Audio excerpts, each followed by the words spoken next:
Jadi kita akan belajar kiat belajar yang efektif kayak gitu. Ada beberapa poin. Nah, adapun pembicara kita pada hari ini ialah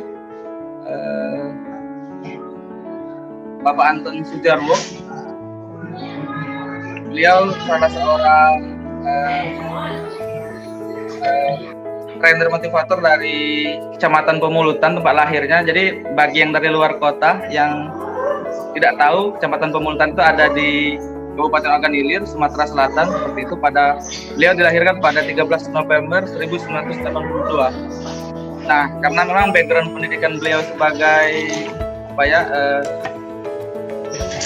dari alumni Teknik Pertambangan Untri kayak gitu, makanya di riwayat organisasinya beliau pernah menjabat sebagai bendahara Ikatan Alumni Teknik Pertambangan Untri, kemudian ketua umum Kepala Teknik Tambang Sumatera Selatan periode sekarang kayak gitu.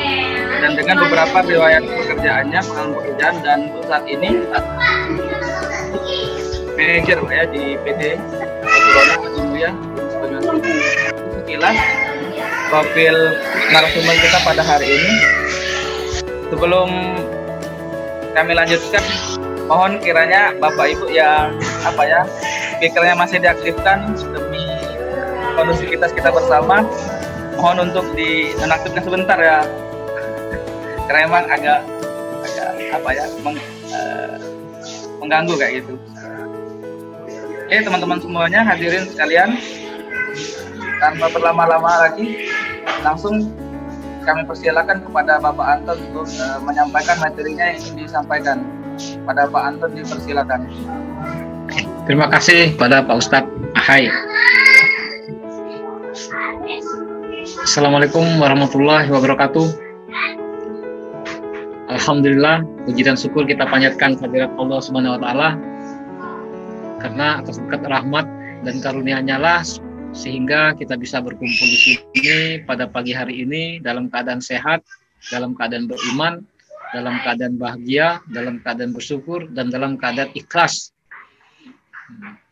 Salawat dan salam tidak lupa kita haturkan kepada junjungan kita Nabi besar Muhammad SAW, juga kepada keluarganya, kepada sahabatnya, dan kepada para pengikutnya sampai akhir zaman, dan insya Allah kita semua termasuk pengikut dari beliau yang istiqomah, amin.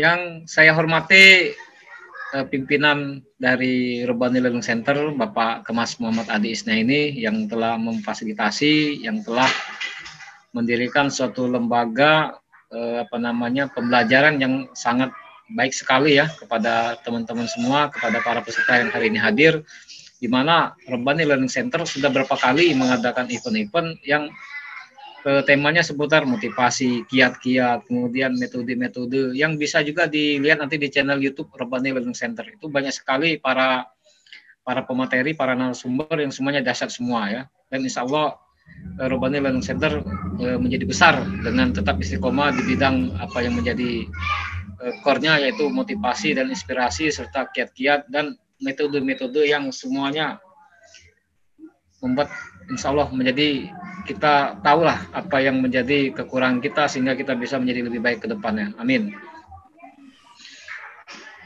Saya hari ini diminta oleh Rabbani Learning Center untuk membawakan materi kiat belajar sukses. Ya. Nah, jadi ini screen-nya bisa saya ini ganti ya Pak ini ya. Oh, cannot ya. Oh, langsung aja dari Pak ini ya, dari Pak Ustadz Ahai. Jadi sedikit bercerita tentang kiat belajar sukses. Jadi kita ini pertama kali yang harus kita tanamkan kepada diri kita semua, pada para peserta yang hadir hari ini, bahwa kita semua manusia yang diciptakan oleh Allah Subhanahu wa Ta'ala itu adalah makhluk yang jenius, ya, makhluk yang cerdas. Allah Subhanahu wa Ta'ala tidak mungkin menciptakan manusia untuk dijadikan produk gagal. Jadi semua ciptaan Allah itu adalah produk yang jenius. Allah menciptakan manusia sebagai khalifah, makhluk yang paling sempurna di antara ciptaannya yang lain. Nah, tentu sebagai pondasi awal, ibaratnya undang-undang dasar kita, bagaimana cara kita berpikir, bagaimana cara kita menjalani hidup ini, kita tanamkan dulu pondasi kuat-kuat, pondasi yang benar-benar mendasar sampai kepada sampai kepada yang paling mendasar. Nah, jadi sebelum kita melangkah lebih jauh, giat belajar sukses. Apa sih belajar itu? Nah, belajar definisi secara sederhana yang saya buat sendiri. Nanti silakan di compare dengan buku-buku ilmiah ya, dengan buku-buku yang dikaji lebih mendalam apa sih pengertian belajar. Tapi dalam konteks ini, dalam konteks webinar ini, saya mendefinisikan belajar itu dalam dengan pengertian yang sederhana saja. Belajar itu adalah suatu proses memasukkan informasi yang belum ada di memori sebelumnya.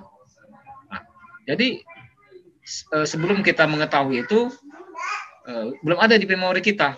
Nah, setelah kita mempelajari, artinya kita mencoba untuk memasukkan memori.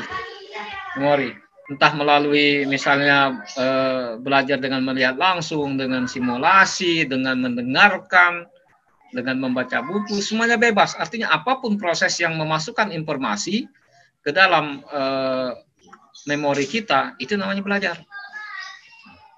Jadi kalau begitu bangku sekolah, pendidikan sekolah, apakah hanya melalui bangku sekolah saja kita namanya belajar? Tidak.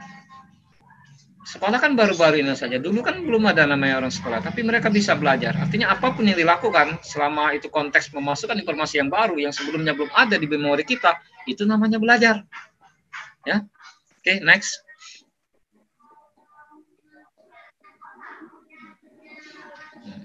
Kemudian informasi tersebut bagaimana ditangkap oleh panca indera kita, ya kan? Nah, panca indera kita itu ada lima ya, ada fakok, ada istilahnya visual, auditory, kinestetik, olfaktori dan gustatory. Apa itu yang visual? Visual itu adalah penglihatan. Jadi dengan melihat, dengan mengamati. Indra yang digunakan adalah mata. Kemudian yang kedua adalah auditory. Auditory, panca indera yang digunakan adalah telinga. Pendengaran, auditory. Mendengar. Dan kalau kinestetik, nah kinestetik ini dengan digabung dengan olfaktori, penciuman dan gustatory, dengan perabaan, perasa, itu digabung biasanya disebut dengan kinestetik. Jadi kulit, hidung, lidah, semuanya digabung menjadi sesuatu yang disebut dengan kinestetik. Jadi kalau disebut dengan panca indera yang dominan ada tiga, yaitu visual, kita menggunakan indera mata, kemudian auditory dengan telinga, kemudian kinestetik dengan perasaan, dengan kulit, hidung, lidah, dan penciuman, pembauan. Nah, kemudian di antara kita ini masing-masing manusia, masing-masing orang itu walaupun menggunakan tiga metode ini, tetapi setiap orang berbeda-beda dalam hal yang mendominasi, dalam hal panca indera yang mendominasi dalam menangkap informasi itu. Jadi ada orang yang dominan indera yang dipakainya untuk menangkap informasi, untuk memasukkan informasi adalah visual, yaitu matanya.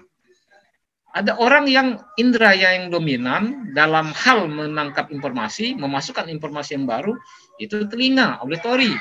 Ada orang yang cara dia menangkap informasi yang paling dominan, dia menggunakan kinestetik. Jadi perbedaan-perbedaan ini harus kita pahami. Oke, next. Nah, tantangan pengajaran atau sistem pendidikan di kita, bahkan dunia, sampai sepengetahuan saya yang saya ikutin ketika saya sekolah SD, SMP, SMA, kuliah, entah saat ini mungkin ada perubahan, saya nggak tahu. Tinggal kita challenge saja.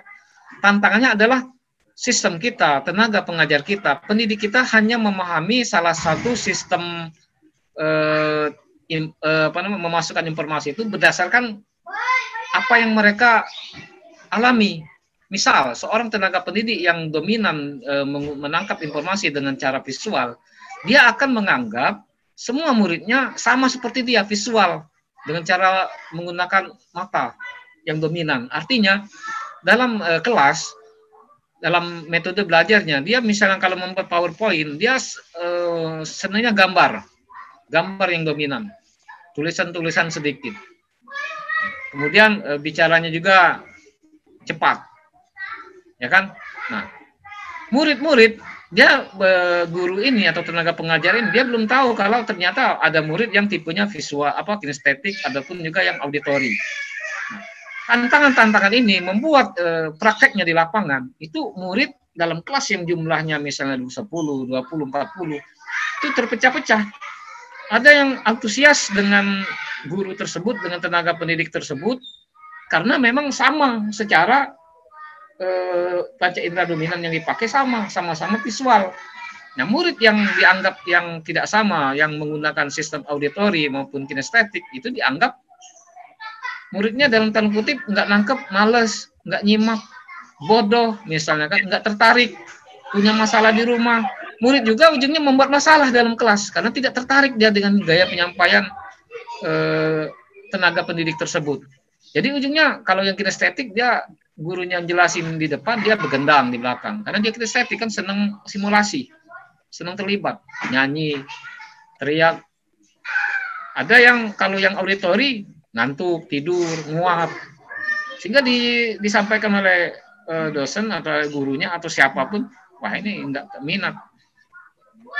Ini saya juga baru tahu, dan mungkin juga sudah banyak kajian-kajian yang sekarang ini melakukan seperti ini, yang alhamdulillah sudah mulai dilakukan kalau ada workshop atau seminar-seminar yang non pendidikan formal, seperti misalnya seminar pengembangan diri, seminar membaca cepat yang pernah saya ikutin, seminar hipnosis, itu sudah mengakomodir kebutuhan ketiga jenis metode belajar ini. Jadi si trainer, si pembawa acara seminar atau workshop tersebut, mereka membuat slide itu PowerPoint-nya, itu yang pertama ya, dia mengakomodir yang visual.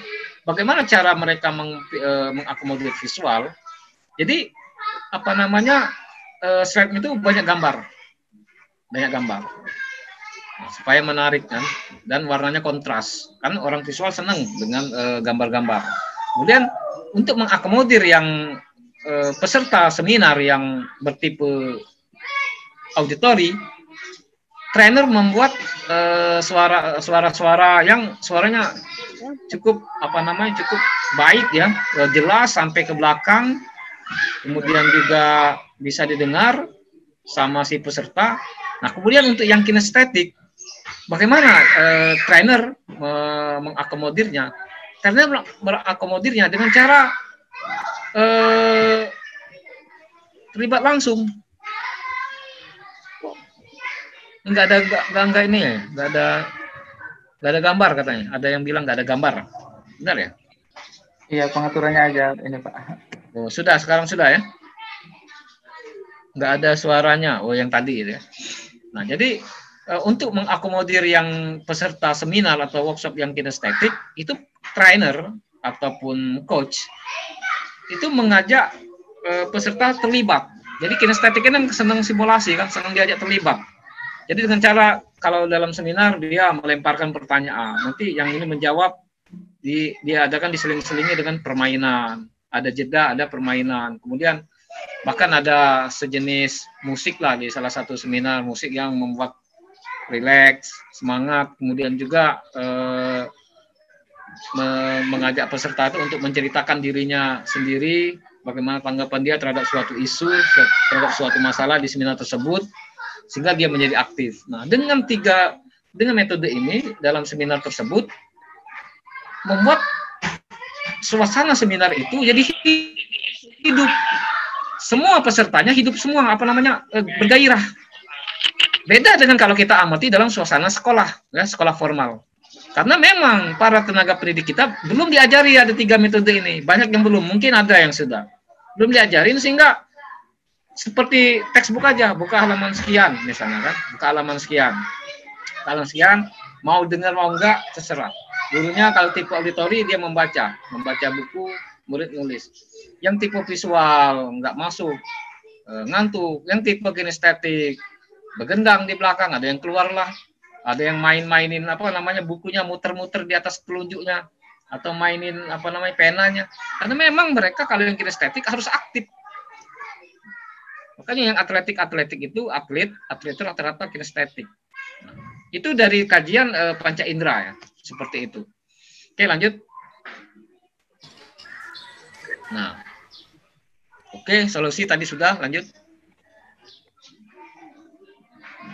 Nah, jadi yang seperti disampaikan di awal bahwa kita ini dari awal sudah lahir itu sudah sebagai makhluk yang cerdas, jenius, canggih, dibekali dengan alat-alat yang hebat, dan Allah yang Subhanahu wa taala, Tuhan semesta alam, tidak mungkin menciptakan kita untuk menjadi pecundang di dunia ini.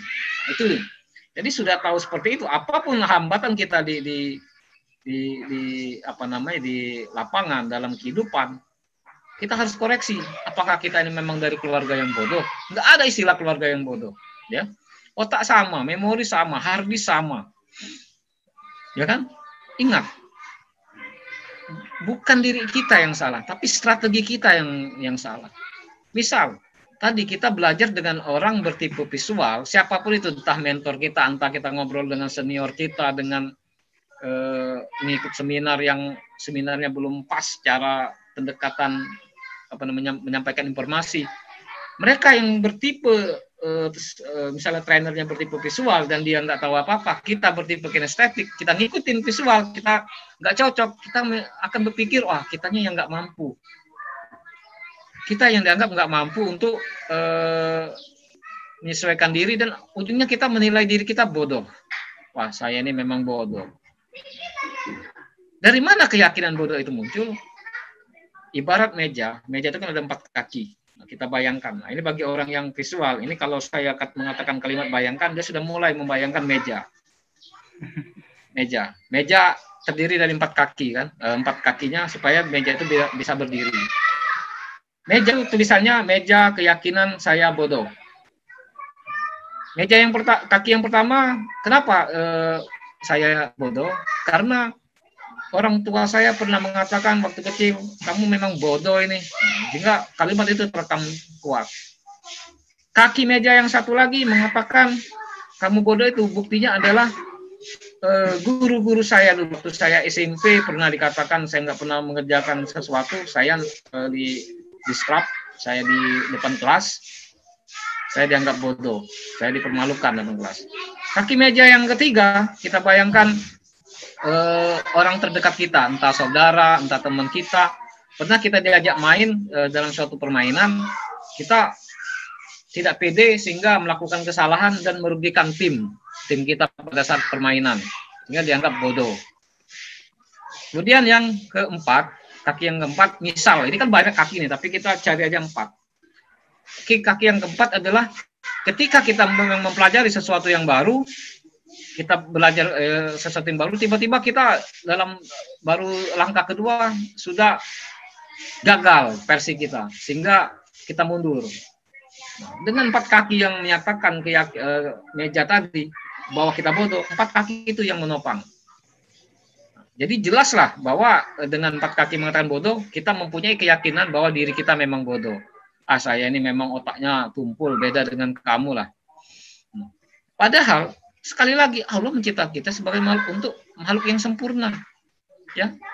Pertanyaannya adalah cara kita, strategi belajar kita dengan teman kita, dengan saudara kita itu bisa sama, bisa nggak sama. Nah, kemudian keyakinan 4 tadi harusnya kita pertanyakan. Ya kan? Harusnya kita pertanyakan, apakah dengan cuma 4 kaki ini sudah dianggap melegalkan, sudah dianggap membuktikan bahwa saya ini bodoh? Dengan empat bukti tadi, apakah 4 bukti itu sudah menjadi bukti yang kuat bahwa kita bodoh? Harusnya kita mencari lagi, adakah orang yang misal karena kita tidak bisa mengerjakan matematika, oh ternyata waktu saya tegak kelas waktu yang itu saya nggak bisa matematika, misal nggak bisa matematika karena tadi apakah saya memang strategi belajarnya salah, atau memang saya benar-benar kurang berminat. Nah, terus mengapa saya tidak berminat? Apakah saya tidak berminat karena saya malas membaca angka, atau saya malas dengan tipe suasana belajar yang disampaikan oleh tenaga pengajar? Kemudian banyak juga kayak anak-anak sekarang itu kalau matematika kita bilang 2 tambah 5 sama dengan dia agak apa namanya agak nggak nyambung. Anak-anak yang kita lihat, anak-anak kita ini tipenya rata-rata kalau nggak rata-rata kebanyakan kinestetik ya, anak-anak kinestetik karena dia kan seneng main lari-lari. Kan kalau anak-anak kinestetik itu dia kalau nanya sama kita menyuruh kita bercerita, dia itu sambil lari-lari. Kita sebagai orang tua itu bilang, kamu saya ngajarin kamu lari-lari. Itu orang tua yang nggak tahu metode anak. Padahal anak itu kinestetik. Kinestetik apa? Dia kan sambil simulasi nih, sambil main-main. Tapi otaknya sambil merekam tuh. Memorinya apa yang kita ceritakan sambil direkam. Begitu selesai kita cerita, dia tadi dulu sini, kamu lari-lari aja. Coba tadi bilang apa? Apa yang mama bilang? Apa yang papa sampaikan? Tahu dia. Karena sambil merekam. Karena metodenya kinestetik. Nah, sekolah atau pendidikan kita, sistem, belum menyampai ke sana sebagian pada saat dulu ya. Nggak tahu ya kalau sekarang. Saya selalu bicara apa yang saya alami. Saya nggak bisa menjustifikasi apa yang telah terjadi perubahan sekarang. Dan mudah-mudahan kita berharap ada perubahan. Kenapa? Supaya anak kita ini, generasi muda ini cerdas semua. Jangan sampai kalau saya buku Robert Kiyosaki ataupun bukunya Edgar Dales yang pernah saya baca, yang menyatakan bahwa pembunuh nomor 1 kecerdasan anak itu adalah sekolah. Jangan sampai ada kalimat seperti itu. Ya, kenapa? Karena tadi perbedaan metode. Nah, guru di sekolah itu selalu mengharuskan muridnya duduk tangan di atas meja, dengarkan. Itu yang dialami yang terdahulu. Padahal bagaimana dengan seorang yang visual, bagaimana kinestetik? Orang yang bergenang di kinestetik itu selalu dianggap nakal. Padahal dia cara metodenya yang kurang pas. Apakah seorang yang kinestetik itu nggak bisa? Kalau dengan seorang visual, bahasanya begini. Nah, misalnya, atau Ton, bayangkan. Nah, kan bahasanya bayangkan, karena dia menggunakan indera visualnya mata. Bayangkan kamu punya 3 permen. Nah, 3 permen, kemudian kamu diberi lagi nih sama teman kamu. Namanya teman kamu yang kamu kenal siapa? Matanya noleh ke atas. Kalau mata noleh ke atas, visual. Kemudian teman kamu namanya Rina, dikasih lagi kamu permen 4. Nah, punya kamu kan 3, dikasih lagi 4 berapa? Dia akan bilang, 3, 4, 7. Nah, itu untuk yang visual. Kalau untuk kinestetik bisa aja. Nah, ayo kamu mana nih Lidi, mana Lidi? Nah, dia kan senang simulasi, memperagakan langsung. Mana Lidi? Mana ini apa namanya spidol? Ini. Nah, ini ada spidol nih, nak pegang nak. 3. 4 mana 4? Ini mah spidol 4. Nah, 3 tambah 4 berapa? Oh ya, 7. Itu kalau anak yang tipenya kinestetik. Ya kan? Kalau auditory cukup suruh duduk diam, dengarkan kita cerita 3 tambah 4 berapa? Mulai dia nyoret-nyoret 7. Nah, itu hal yang paling sederhana. Dalam konteks yang lebih luas, misalnya fisika, matematika, kimia, biologi, kemudian juga buku-buku pengembangan diri, buku-buku yang lain yang kita baca, semuanya sama konsepnya. Tinggal analoginya dipakai dengan bahasa apa. Kalau kita dengan orang visual, bayangkan, lihat. Ini. Kalau dengan orang auditory, dengarkan, coba kamu bicarakan, coba kamu bicara sendiri, coba kamu jelaskan, coba kamu dengarkan. Seperti itu bahasanya. Kalau dengan kinestetik, ajak dia simulasi. Seperti ini. Nah, ini perlu tantangan karena para trainer, para tenaga pendidik harus dulu memahami ada ketiga sistem ini dan bagaimana cara mengakomodir. Ya, makanya dalam seminar, kalau teman-teman ada yang pernah ikut seminar apapun itu enak sekali. Beda kan, kenapa langsung kita nyerap, kok masih ingat? Karena memang tiga metode cara belajar itu diakomodir semua, visual, auditory, kinestetik. Kenapa dalam sekolah masih monoton gayanya? Ya tergantung dengan indera yang dominannya guru kita, itulah yang dia terapkan ke kita. Bukti yang paling nyata adalah mengapa ketika selesai sekolah, teman-teman kita yang kita anggap tidak berprestasi, nakal, tapi sukses dalam kehidupan nyata, entah dia jadi pengusaha, entah dia jadi seorang dosen, semua yang menurut kita nggak masuk akal jadi dosen, misalnya kan dulunya nakal, sering males, bolos. Nah, padahal bukan nakal, bukan bolos, karena ketidakcocokan strategi belajarnya itu. begitu dia sudah keluar dari dunia pendidikan, dia mulai menemukan cara dia belajar yang efektif tanpa dia sadari. Nah, permasalahan akan muncul jika dia setelah dia menemukan passionnya bahwa oh ternyata saya ini kinestetik. Dia ketika ngajarin siswanya, kalau dia jadi dosen, dia nganggap siswanya kinestetik semua. Yang auditori dia nggak tahu. Berulang lagi saya ke ini lingkarannya itu. Muridnya malas lagi ngatain dosen. Wah, dosen ini. Ya, lingkaran setan ini yang penting, poin penting ya menurut saya sendiri ya. Lanjut. Nah, kemudian kita masuk ke mulai membahas tentang metode belajar. Jadi kiat-kiat belajar efektif. Yang pertama, ketahuilah bahwa semua yang panca indera yang masuk tadi itu melalui otak ya, melalui pikiran kita. Nah, otak ini banyak terdiri dari 4 gelombang yang dipakai, yang aktif di otak kita. Dalam sehari-hari kita otak kita itu selalu berada di empat gelombang yang kita sampaikan ini. Yang kita kredit sehari-hari, misalnya bekerja, beraktivitas, itu di gelombang mana? Kemudian pada saat kita rileks, kita tenang, kita fokus, kita nonton TV yang filmnya sangat sangat senang sekali. Kemudian bagaimana kalau kita lagi sholat khusyuk, kita zikir khusyuk, itu di gelombang mana? Kemudian kalau kita mimpi, kita kayak senang bener, itu di gelombang mana? Kemudian kalau kita tidur pulas, dibangunin aja nggak tahu, itu di gelombang mana? Kita bahas satu-satu. Pada saat kita sekarang ini mengikuti webinar, kalau teman-teman fokus, kita ini ada di gelombang alfa, yang mendengarkan benar, fokus, sampai HP berdering nggak tahu. Atau kalau ada yang lagi nonton TV, film-film yang disenengin, itu gelombang alfa, dia fokus ke satu objek. Nah, bagi teman-teman yang bekerja di kantor, di kampus juga, tapi yang sedang diskusi, rapat, komunikasi, meeting, mendengarkan dosen, kemudian juga sambil suasana ramai, itu gelombang beta. Dan kalau kita ngantuk, mau tidur, nguap, mimpi, itu gelombang theta. Dan kalau kita pulas tadi, itu di gelombang delta.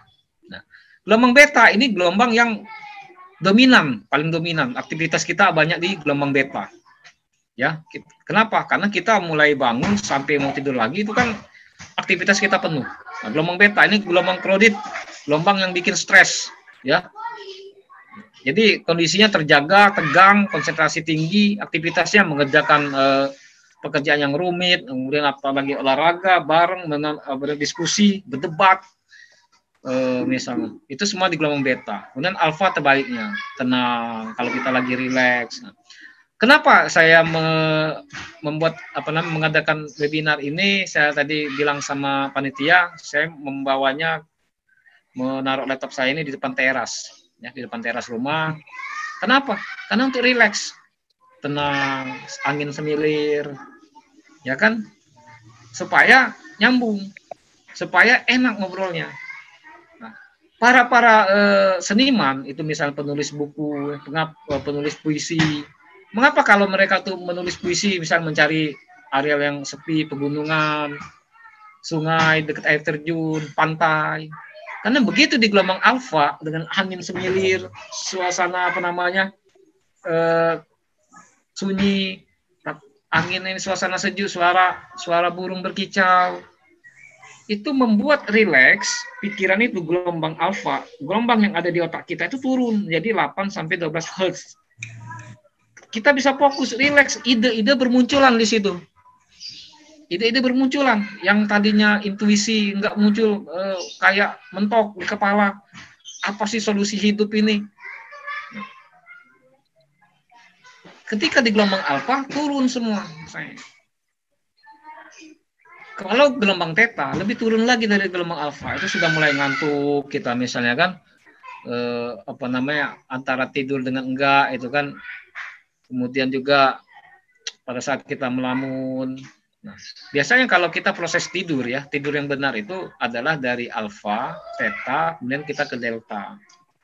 Nah, gelombang delta itu gelombang yang memang benar-benar tidur pulas, ya. Jadi fungsinya gelombang delta yang kalau ada buku biologi yang kalau kita baca menyatakan bahwa adanya sel-sel, perbaikan sel, pergantian sel. Sel kita ini kan diganti terus nih.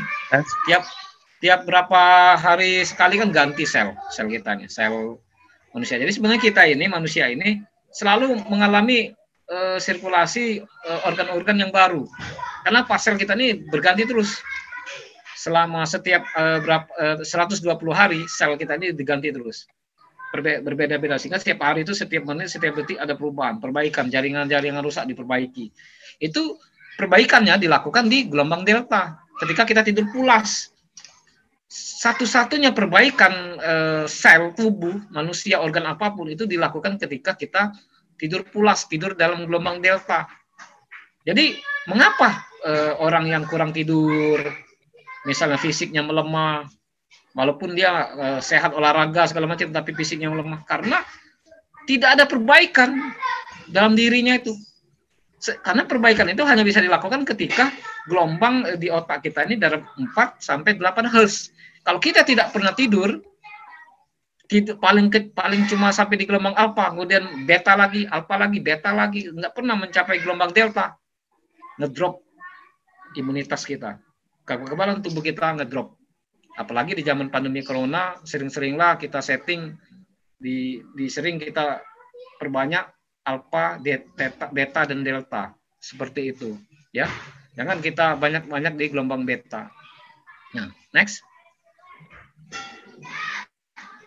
Nah, jadi kondisi belajar yang efektif adalah di gelombang alfa. Nah, tadi mulai mengarah ke kiat-kiat belajar efektif. Jadi kalau mau membaca buku, membuat PR, kemudian juga membuat suatu tugas, mengapa kebanyakan dari kita dulu ya secara tidak sadar sebenarnya kita sudah melakukan nih gelombang alfa ini. Contohnya dulu waktu kita mau ulangan, waktu saya kecil dulu, saya akan mengatakan sama teman, sama saudara, saya tuh kalau belajar kalau nyambung itu sebenarnya kalau siang ini nggak masuk. Saya tuh masuknya kalau habis subuh atau sebelum subuh, saya bangun jam 4, buka-buka buku. Itu untuk belajar ulangan besok waktu sekolah, kok cepet kali nangkepnya. Pagi. Nah, kenapa? Nah, ini rahasia. Pada saat pagi jam 4, sepi kan, sunyi, itu gelombangnya gelombang apa? Gelombang alfa. Alfa theta pada saat itu. Artinya apa? Artinya di sekeliling kita, suasana lingkungan kita, entah rumah dimanapun, pada saat jam pukul 4 pagi, itu belum ada aktivitas. Sehingga walaupun kita nggak memposisikan diri kita di gelombang alfa, kita tidak memposisikan diri kita di gelombang alfa, tapi lingkungan sekitar kita, suasananya gelombang alfa. Jadi kita terbawa dengan suasana gelombang alfa, tenang, sunyi. Ketika tenang sunyi kita bisa fokus. Makanya orang kalau mau belajar ujian pagi, malam, subuh itu dia buka cuma sekitar setengah jam sampai 1 jam, bolak-balik cepat, masuk semua. Dibandingkan dia malam jam misalnya habis maghrib belajar, rame, dia belajar, keluarganya nonton TV, suara keras pula, teriak, depan dekat kosannya pinggir jalan, mobil masih banyak suaranya, sudah nggak masuk. Ya kan? Nah, jadi gelombang alfa dalam kehidupan sehari-hari itu suasana pantai. Pantai mana yang tenang, yang anginnya semilir, kita cari tempat yang sepi, yang tenang, bawa buku, bawa apapun, mau ide nulis. Saya menulis buku dari titik nol, itu banyak selesainya ketika saya menulis jam 3 pagi. Ketika saya nulis jam 12 siang itu dikit sekali dapatnya. Ketika nulis jam 5 sore, sedikit juga dapatnya. Yang banyak didapat ketika jam 3 pagi sampai menjelang subuh, itu banyak. Walaupun cuma 2 jam, tapi berlembar-lembar yang saya dapatkan. Dan tulisannya juga penuh dengan emosional. Beda dengan tulisan yang ketika diketik jam 12 siang. Kalau jam 12 siang, itu kalimat tulisan saya itu, buku saya itu, narasinya kayak garing aja, kayak dangkal aja. Tapi kalau yang tulisannya malam yang penuh dengan emosional, kelihatan bedanya di situ. Bukunya, tulisannya, kalimatnya. Kadang saya setelah membaca sendiri ya, buku lagi, kok bisa saya nulis kayak gini, bagus sekali. Tapi ada lagi paragraf yang kok garing sekali nih saya nulisnya ini. Kayak nggak menjiwai. Nah, saya mulai kaitkan dengan gelombang alfa. kiat belajar efektif. Saya kan ketika diminta oleh Robani Learning Center untuk membawakan materi ini, saya kilas balik dengan buku dari titik nol yang saya tulis. Ada di situ yang berapa lembar yang benar-benar kayak ceritanya ngalir bener, dan saya pun bahkan kaget. Ada juga yang lembarannya yang kayak dangkal aja. Setelah saya kaitkan, saya pelajari, oh ini pada saat saya siang hari ini yang melanjutkannya. Oh ini pada saat sebelum rapat di kantor, saya sempetin ada waktu 1 jam ngetik dulu. Padahal suasana lagi crowded siang. Oh yang ini bagus sekali, pasti ini malam. Oh iya, ini jam 3 dini hari saya ngerjainnya. Bangun. Pada saat suasana di lingkungan itu gelombang alfa. Ya. Oke, next. Oke. Nah, jadi setelah kita tahu bahwa belajar kita itu di gelombang alfa, yang harus kita lakukan adalah mencari suasana gelombang alfa. Pertanyaan muncul, Pak, bagaimana mencari gelombang alfa? Apa berarti harus kita ke pegunungan, air terjun, pantai? Itu kan nggak mungkin. Kita tinggal misalnya di Indralaya, pantai di mana di Indralaya misalnya kan? Atau di Palembang. Palembang nggak ada pantai, ada pantainya. Palembang, pantai di Palembang, cuma sungai. Tambah ribet lagi, crowded, bising ya kan? Nah, jadi kita bingung. Nah, tadi kan ada poin kelima, coba mundur satu slide.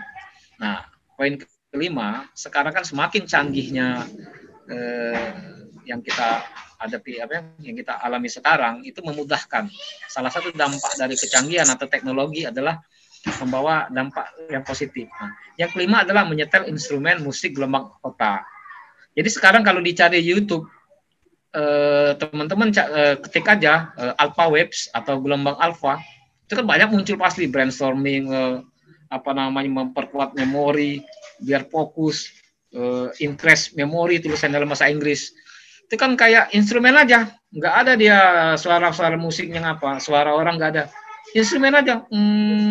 Gini, ada yang kayak suara berdengung, dia kayak ada suara kicau burung. Kadang ada suara kicau burung digabung dengan suara air terjun. Itu download di HP. Nanti ketika kita mau belajar ini siapkan headset.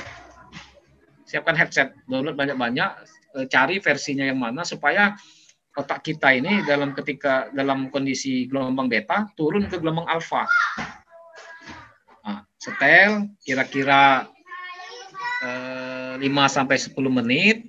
Sudah rileks nih kita, walaupun di kosan, walaupun di kota, walaupun di kantor kita, walaupun di rumah, orang di rumah mau crowded, mau teriak apapun, kita udah tenang, karena kita kan pakai headset nih, otak kita sudah diturunkan.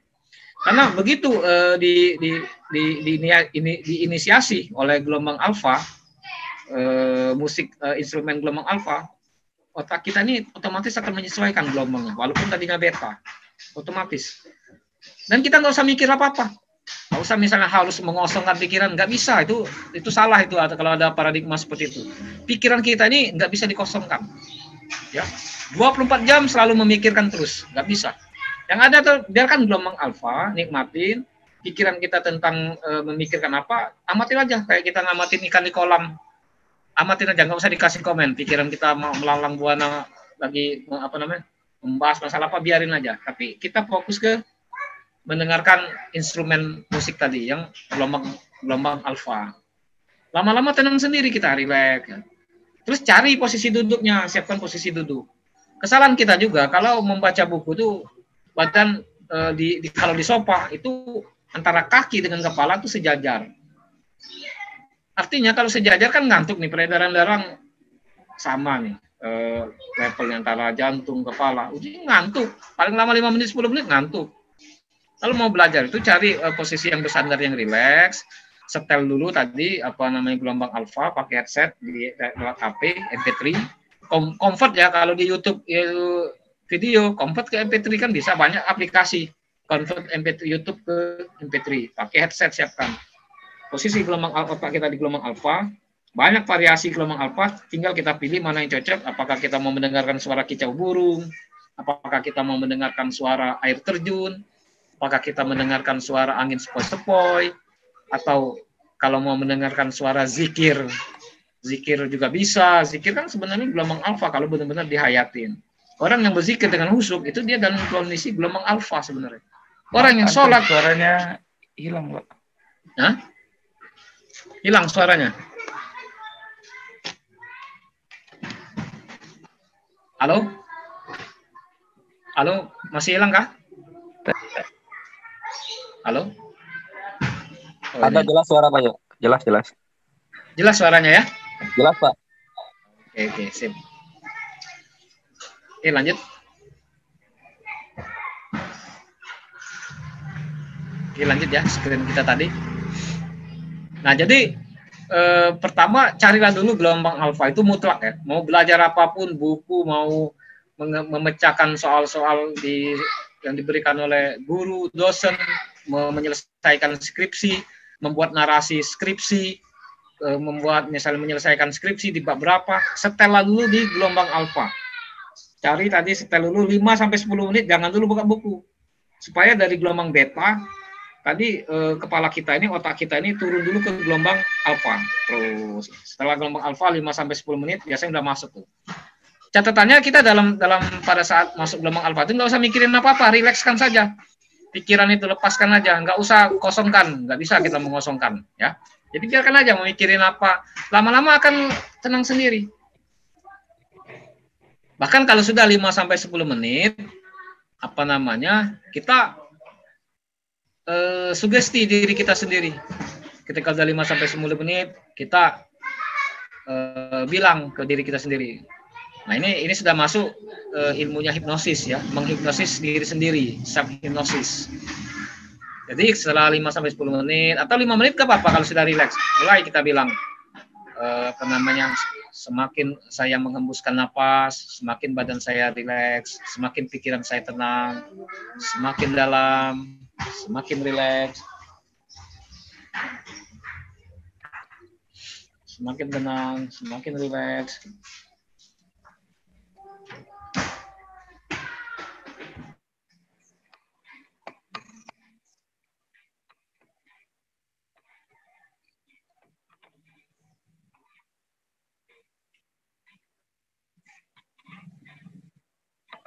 Nah, semakin tenang, semakin rileks, kemudian terus kita bilang gitu kan, atau menghitung mundur dari angka 500 sampai 499, 498. Kalau udah tenang, udah enggak udah rileks, udah tenang, itu tandanya apa? Tandanya nafas kita ini udah enggak tersengah-sengah lagi, kayak adem gitu. Kayak enggak terlalu berat, kemudian juga pikiran kita itu kayak tenang, kayak malas menganalisa sesuatu itu jadi malas. Nah, kalau sudah itu bilang sudah kondisi tenang, kemudian bilang lagi, bikin sugesti tadi kan, mulai saat ini dan seterusnya saya adalah orang yang cerdas, kemampuan belajar saya semakin cepat. Kemudian dalam hitungan ketiga saya bangun, 1, 2, 3, bangun. Nah, baru mulai baca buku yang kita ini. Prosesnya itu paling lama tuh 5-10 menit. Sudah sampai seperti itu mulai kita baca buku. Ya, nanti kita lanjutkan di slide sebelum berikutnya. Ini baru pengenalan tentang menyetel instrumen. Oke, lanjut. Nah, jadi kiat belajar efektif dimulai dari putuskan. Kita memutuskan dulu buku yang ingin dipelajari. Apakah buku itu buku yang kategorinya berat, ringan, sedang. Buku yang berat itu misalnya apa sih ya? Bisalah kita sendiri, beda-beda, setiap orang mengklasifikasikan buku kelas berat, menengah, sedang itu beda-beda. Intinya cocok nggak dibaca pada saat kondisi itu. Atau pada saat itu kita lebih senang buku apa yang mau kita baca. Yang tentunya tentang misalnya pengembangan diri, atau tentang buku pelajaran, atau tentang buku bisnis, marketing, dan lain sebagainya. Atau buku tentang sirah nabawiyah, atau buku tentang sejarahnya para sahabat. Bebas saja. Kita bisa tentukan ini timingnya yang pas atau tidak. Kemudian yang kedua,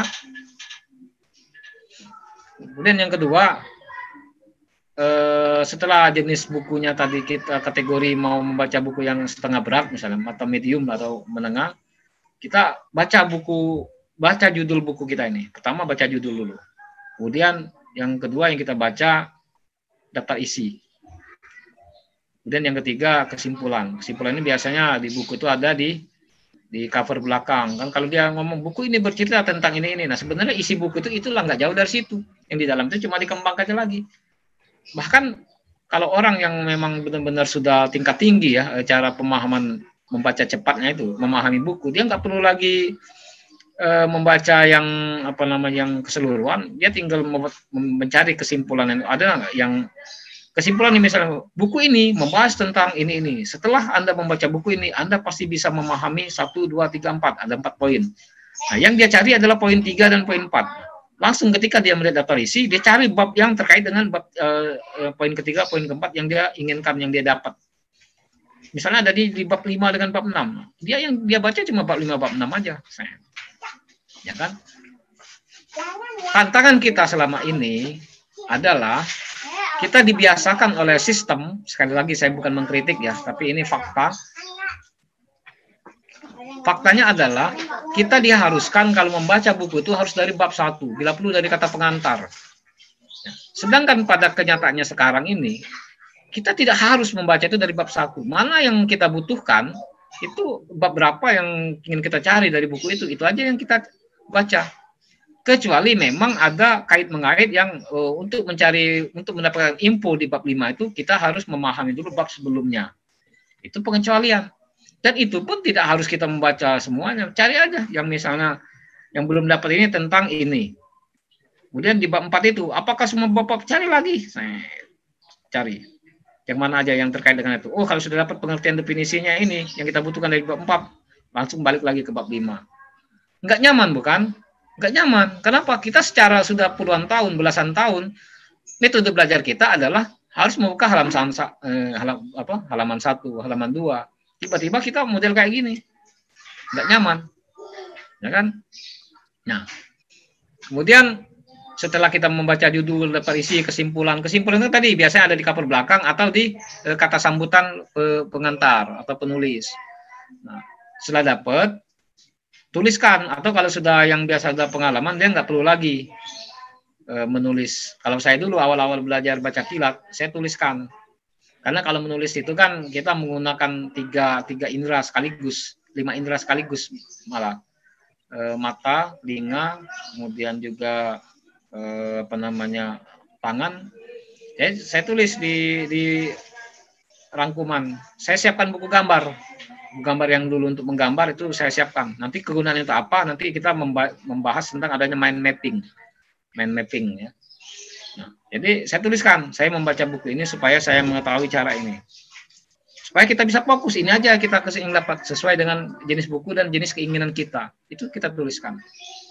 Nah, ini dilakukan dalam suasana gelombang alfa semua. Karena kalau gelombang alfa itu kalau kita bicara pikiran sadar, pikiran bawah sadar, gelombang alfa itu adalah gelombang yang dibutuhkan oleh kita supaya informasi yang kita dapatkan dari panca indera itu langsung masuk ke dalam pikiran bawah sadar. Ini sebenarnya melebar, tapi saya jelasin sekilas ya.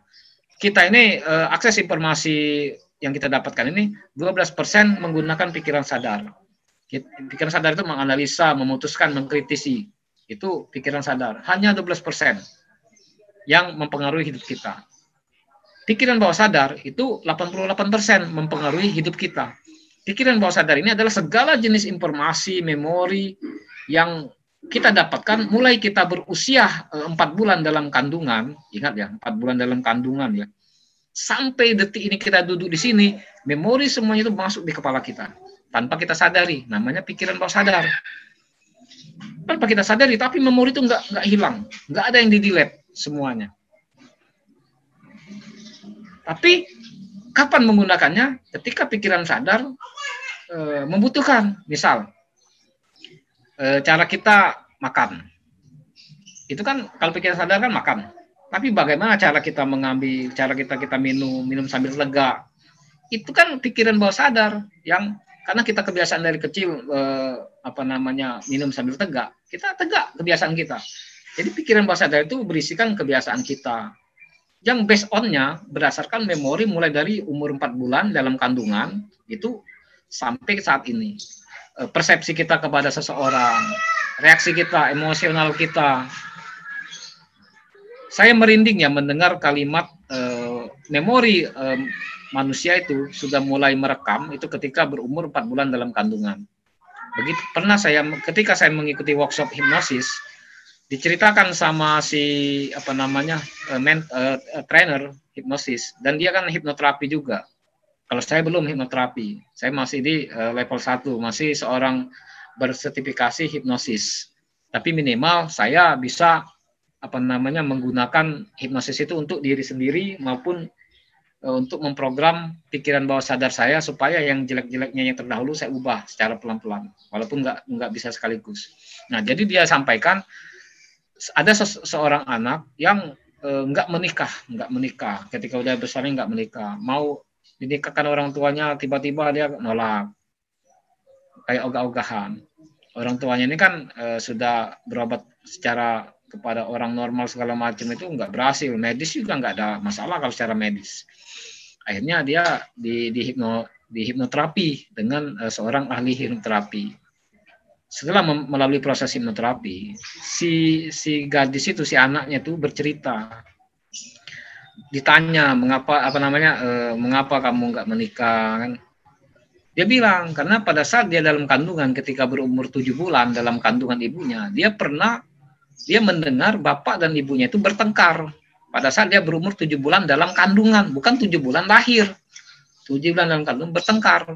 Dan bapaknya itu bilang, gugurkan saja anak kita ini kalau kita mau ribut kayak gini, biar nggak ada tanggung jawab kita kalau cerai aman, nggak ada tanggungan, nggak ada yang saling ini. Bahasa menggugurkan itu membuat dia dalam hatinya menjadi benci kepada seorang laki-laki. Tapi dia menjalani hidupannya normal, nggak ada dia bilang benci pada laki-laki. Ya, nggak ada, dia masih anak-anak. Tapi karakter dia, kebiasaan dia, persepsi dia kepada laki-laki tanpa dia sadari, itu dia nolak. Dan ketika pikiran sadar ditanya, ya nggak ada masalah. Begitu pikiran bawah sadar dia ditanya pakai dengan dihipnoterapi, keluar semua. Sampai si ibunya nangis. Nah, baru diterapi, dikasih masukan kebiasaan baru, memori baru di pikiran bawah sadarnya, bahwa mulai saat ini dan seterusnya saya telah memaafkan orang tua saya telah memaafkan dan saya menyadari bahwa tidak semua laki-laki seperti itu. Nah, terus sehingga diprogram ulang yang pikiran bawah sadarnya. Setelah itu dia sama, setelah dia dikondisikan normal kembali, dia kayak nggak ada sakit apapun, ketawa-ketawa aja deh. Tapi ibunya yang geleng-geleng kepala dan ibunya yang nangis. Tapi dia sudah selesai, sudah. Perbedaannya adalah dia ketika ada seorang laki-laki, dia mulai mau mendekat dan akhirnya menikah. Tanpa dia sadari bahwa dia menikah itu diubah program pikiran bawah sadarnya. Nah, seperti itu. Ya, itulah kenapa misalnya saya membaca buku ini supaya saya mengetahui itu, supaya langsung ke pikiran bawah sadar kita, karena melalui gelombang alfa. Nah, mengenai pikiran sadar bawah sadar nanti bisa kita kupas lebih jauh lah. Dahsyatnya pikiran bawah sadar itu tanpa kita sadari, misalnya ada seorang yang bodoh tadi, itu kan pikiran bawah sadar yang menyatakan dia bodoh. Saya ini memang seorang ini. Itu pikiran bawah sadar ya, karena pengalaman masa lalu dia menyatakan dia bodoh segala macam, sehingga dalam hidupnya dia menganggap dia ini pecundang. Diprogram ulang itu bisa dengan hipnoterapi, bisa dengan NLP, bisa dengan hipnoterapi yang nilai minusnya itu di hipnoterapi itu ya tadi membongkar masa lalu. Kalau mau di hipnoterapi, bila perlu jangan ajak orang, bila perlu kita sama si terapisnya aja yang tahu. Kalau ngajak orang, ketawa aja nanti, cerita semua, bongkar semua kejelekan kita. Nah, kalau dengan NLP enggak, dia enggak membongkar masa lalu. NLP tidak mempedulikan apa yang ada di kepala kita, NLP mengubah. Neuro Linguistic Program yang pernah saya ikutin juga. Saya bersertifikasi juga NLP. Jadi sama prinsipnya Panca Indera tadi, visual, auditory, kinestetik. Misalnya kita nih punya dendam sama seseorang. Dendam sama seseorang itu kan hanya pasti yang kita pikirkan tentang seseorang itu tidak jauh dari visual, auditory, sama kinestetik. Visual itu ketika kita benci dengan si Budi, misalnya, sebut aja namanya Budi. Kita mulai membayangkan muka Budi yang kita enek. Kemudian kita mulai mendengar itu kalimat Budi yang pernah menyakiti kita, atau kalimat Budi yang ngomong sama orang, atau kalimat kita yang merasa disakiti Budi. Intinya ada kan auditory, intinya adalah mendengar. Kemudian yang ketiga adalah emosi, kinestetik, perasaan kita terhadap dia, langsung badan kita naik darah segala macam kan, kesal, bukan naik darah, kesal, kemudian gerem, marah. Kalau di NLP diubah, Kita nggak ditanya tentang siapa yang kamu benci, nggak peduli NLP. Makanya lebih bagus itu NLP, karena NLP itu tidak mengorek aib seseorang, cuma mengubah. Paling ditanya sama si terapi NLP, sudah kamu tahu orang yang kamu benci, sudah namanya saya, oh jangan sebut nama, saya nggak perlu nama, pokoknya sudah kamu, orangnya sudah ada di kepalamu, sudah. Bagaimana mukanya? Jelas nggak gambarnya misalnya? Oh jelas gambarnya. Sekarang gini, bikin gambarnya, bikin hidungnya kayak Pinocchio, panjang. Bayangkan. Tapi saya nggak bisa, bayangkan aja hidung orang yang kamu benci itu panjang. Atau secara kinestetik, secara auditori, ya Pak, pimpinan saya itu marah-marah, itu yang bikin saya benci sama dia. Nah, sekarang nggak apa-apa, terus saja pimpinan kamu itu marah, tapi bayangkan suaranya mirip suara Doraemon, dia marah itu menjadi suara Doraemon.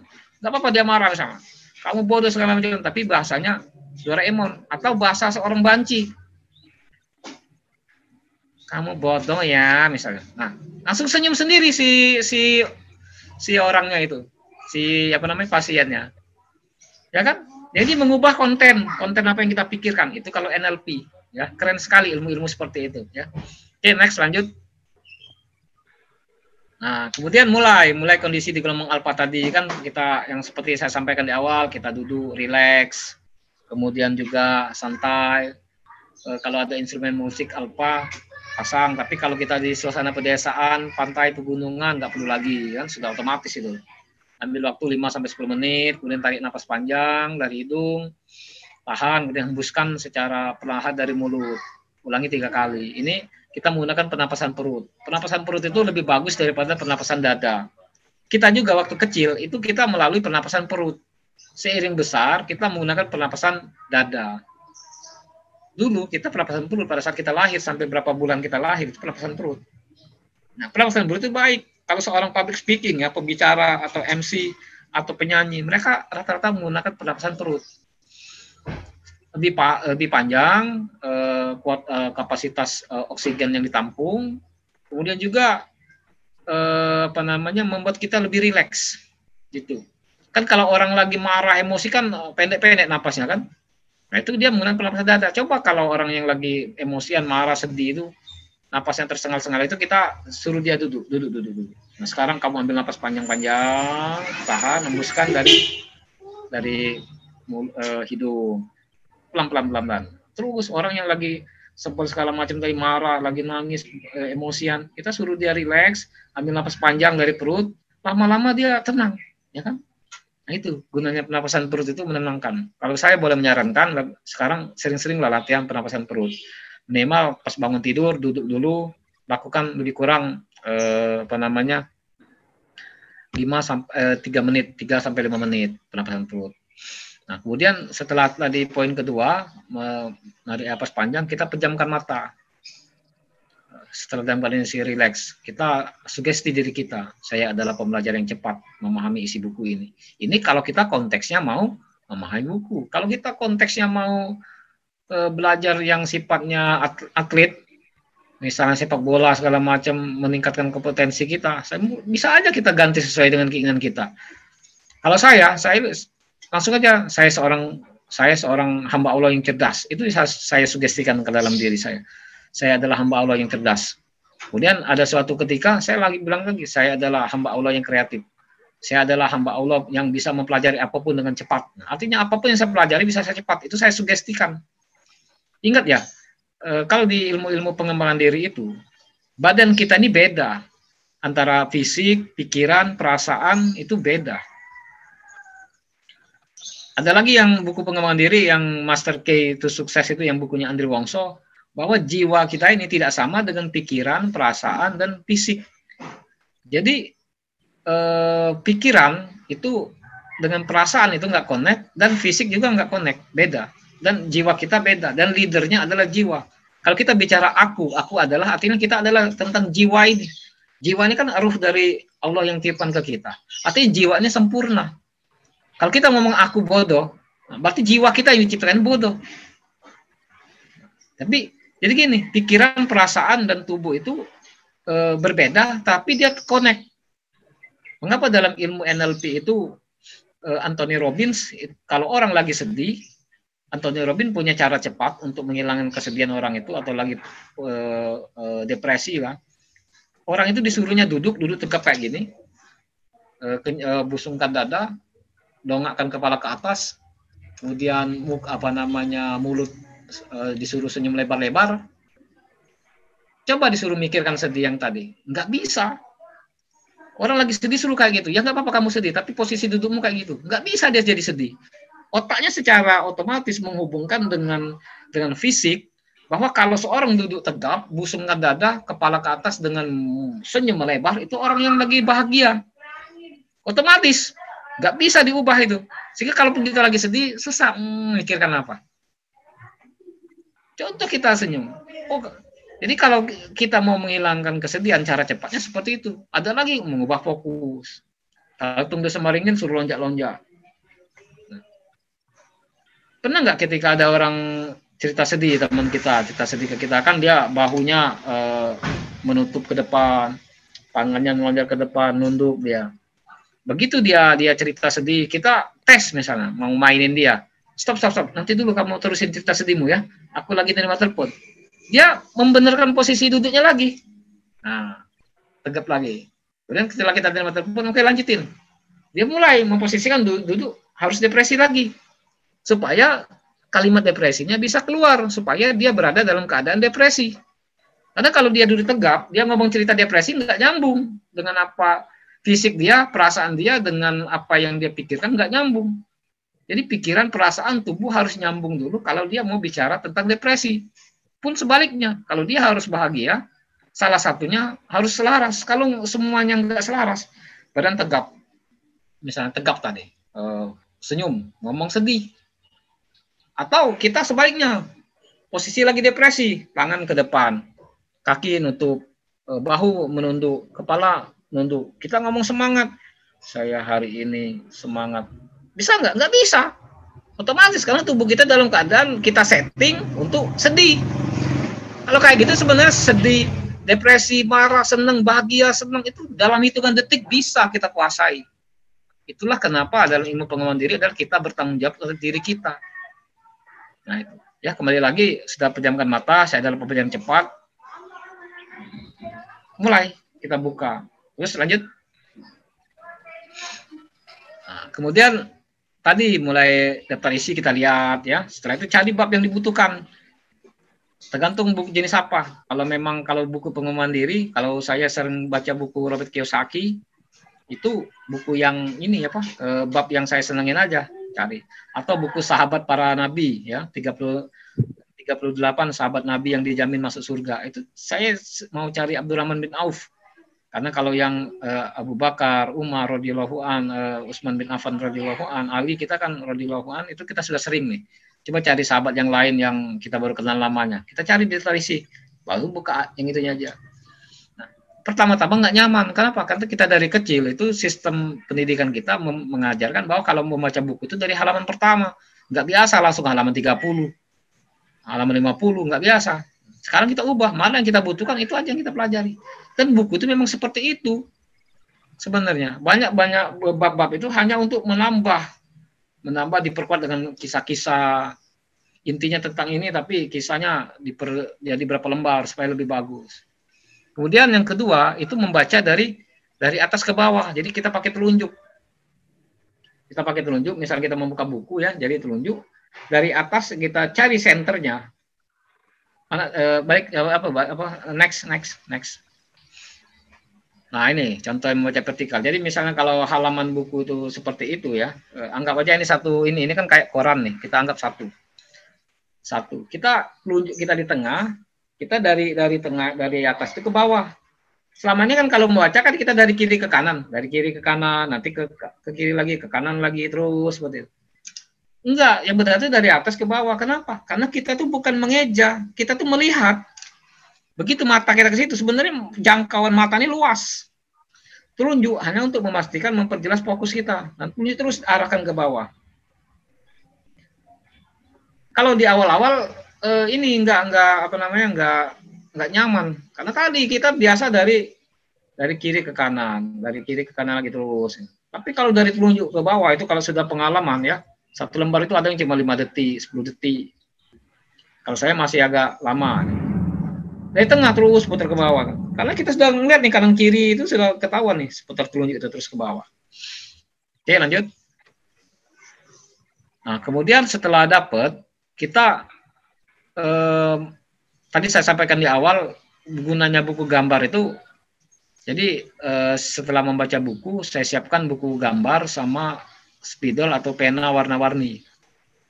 Atau bisa juga kalau yang nggak pakai spidol warna-warni, tulisan pena satu aja nggak apa-apa. Atau nggak pakai mind map juga bisa.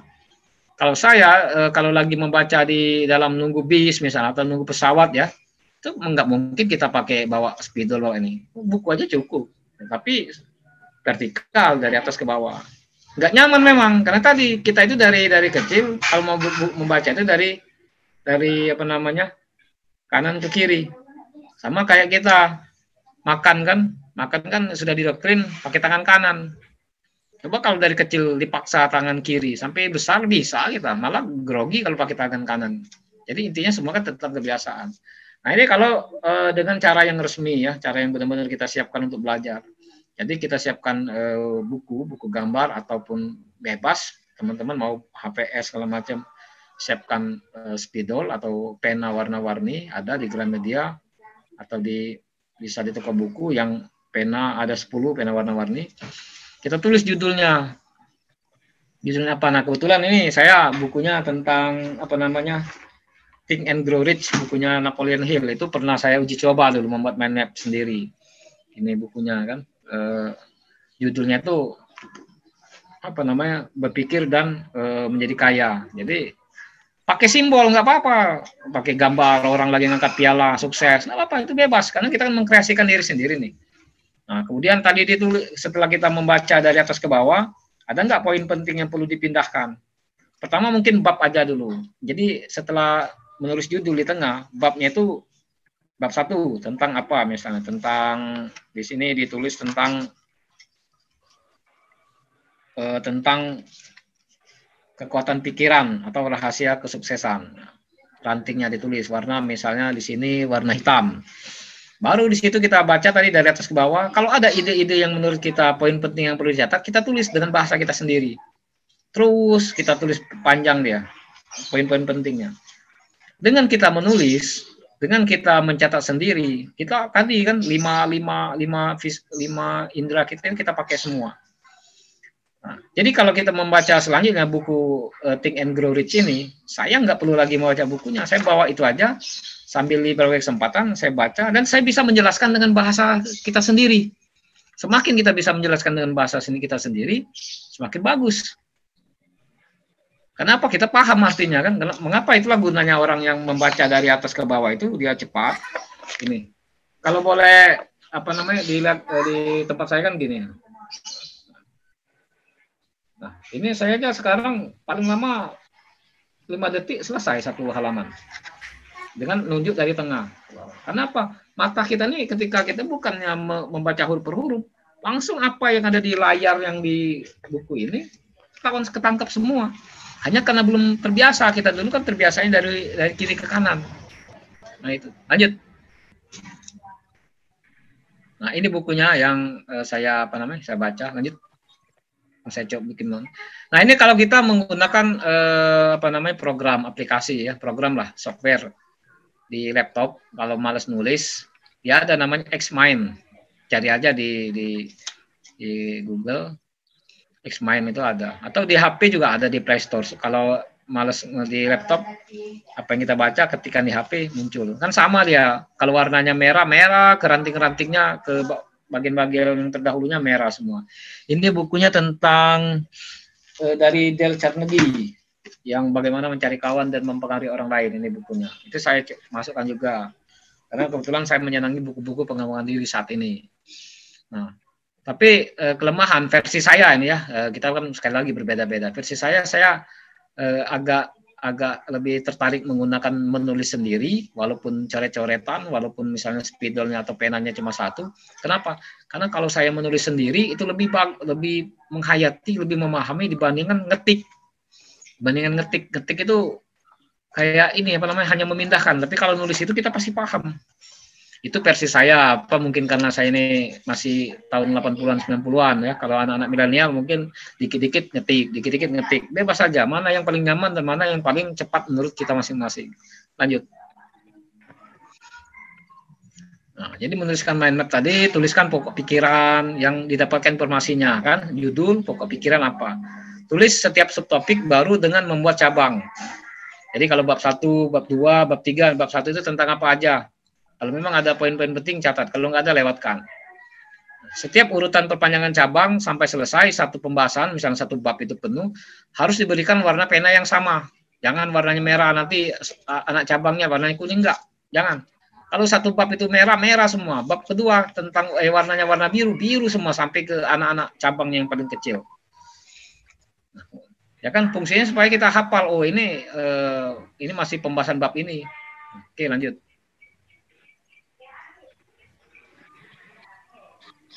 Nah, jadi ulangi mind map tadi yang telah kita buat, kita baca lagi, kita jelaskan dengan kalimat sendiri. Misalnya setelah dibaca bab 1 tentang misalnya ini tentang tentang buku Think and Grow Rich dari Napoleon Hill, bab 1 hasrat. Nah, misalnya saya baca nih hasrat. Menurut Edwin C. Barnes, hasrat itu harus mempunyai tujuan pasti, kemudian energi harus full, kemauan keras dengan segala upaya, dan memikirkan setiap saat apakah tindakan saya ini yang saya lakukan saat ini mengarah kepada tujuan. Artinya kan kita bahasa sendiri nih, kita tulis kan lain, nggak perlu lagi buku setebal ini. Mau dicari 2 halaman pun isinya tentang tindakan ini, apakah mengarah ke tindakan saat ini mengarah kepada tujuan. Selesai. Nah, kemudian cara mengubah hasrat menjadi kekayaan menurut Edwin C. Barnes adalah tetapkan beberapa pasti. Apapun yang kita mau inginkan, targetkan harus ada angka yang akurat dan pasti. Tidak boleh misal ingin kaya, ingin sukses. Itu adalah masih yang abstrak. Yang konkretnya apa? Kaya itu ukurannya apa? Berapa nominal uang yang diinginkan? Dan yang kedua, tetapkan apa yang ingin kita lakukan untuk menggapai yang kita inginkan tadi, misal menjadi seorang guru, menjadi seorang penulis buku, menjadi seorang motivator, menjadi seorang insinyur. Nah, sesuaikan dengan gairah kita, hasil kita di bidang mana. Tuliskan deadline. Deadline-nya seperti apa? Apakah tahun depan, apakah bulan depan? Ya, sesuai perkiraan kita. Kemudian visualisasikan, tulis, tempel di dinding, di kamar mandi, setiap mau tidur, sebelum tidur berdoa sama Allah sambil visualisasikan. Pas bangun tidur berdoa, bersyukur sama Allah, visualisasikan lagi. Libatkan emosi. Kita libatkan emosi, artinya kita benar-benar senang, bahagia, seolah-olah sudah merasakan. Kemudian hilangkan kemustahilan itu. Nggak mustahil, ada. Sepanjang kita itu sesuai dengan fitrah manusia, artinya apa ya? Kita ngilang, menembus bumi, itu kan nggak mungkin, nggak sesuai dengan fitrah. Insya Allah bisa kita capai. Selesai kan bab 1?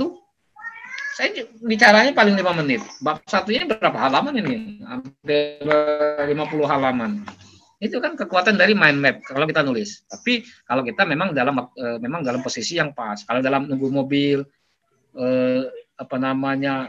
di halte nggak mungkin juga. Tapi tetap kita minimal menggunakan yang sistem tadi yang dari membaca dari atas ke bawah dengan menggunakan telunjuk sebagai acuan, bukan membaca dari kanan ke kiri, dari telunjuk dari atas ke bawah, 5 detik per lembar. Bahkan kalau yang cepat itu yang saya lihat pernah menonton dari anak Jogja itu dia bisa 2 detik per halaman. Bayangkan ya, udah 2 detik per halaman langsung paham pula dengan bahasa sendiri, bisa menerjemahkan dengan bahasa sendiri. Keren kan? Kalau gitu mau beli buku apapun, cara belajar kita cepat itu, langsung paham. Dengan cara seperti itu. Intinya apa? Sesuatu yang baru ini belum membuat kita nyaman karena kita masih cara konvensional, cara tradisional. Artinya kalau membaca buku harus dari kata pengantar halaman 1, 2, 3. Kemudian yang ketiga, kita membaca bukunya itu harus dari kiri ke kanan. Kalau ini enggak, cepat semua. Oke, lanjut. Kemudian diulangi ya. Saya melatih membuat buku ini yang mind map ini. Pertama masih kayak tulisan rangkuman. karena saya nggak terbiasa menuliskan pokok. Versi saya adalah merangkum. Ternyata pokok itu kita tulis saja pakai bahasa sendiri. Nah, semakin kita melakukan perulangan, dan memang ya, perulangan itu adalah guru yang paling baik ya, latihan. Mengapa orang pemain bola itu latihan tiap hari, cuma bertandingnya hanya sekali dalam seminggu. Padahal latihannya tiap hari. 5 berbanding 1. 5 kali latihan, satunya yang benar-benar bertanding. Kan? Lebih banyak latihannya. Nah, sama dengan kegiatan yang kita lakukan ini. Semakin kita banyak berlatih, menyimpulkan, berbicara sendiri, kemudian bila perlu ajak teman yang sama-sama menyenangi mind mapping, sama-sama menyenangi giat belajar efektif, membahas buku yang sama, tetapi membuat mind mappingnya dengan masing-masing kita, itu pasti berbeda, kalimatnya berbeda, sehingga kalau kita adu, saling diskusi, wah ternyata kita ada yang melewatkan poin penting di bab beberapa tadi, sedangkan teman kita juga sama, fokus saya bukan seperti itu, pemahaman saya bukan seperti itu. Artinya kita dapat memperkaya, kan? Dapat memperkaya keilmuan kita. Seperti itu ya. Oke, lanjut. Mungkin itu yang dapat saya sampaikan ya kepada bapak-bapak, pada teman-teman semua tentang kiat-kiat belajar efektif. Tentunya ini subjektif ya, artinya berdasarkan apa yang saya lakukan. Mungkin kalau menonton yang di tempat lain, ada metode yang lain, silahkan, bebas saja ya.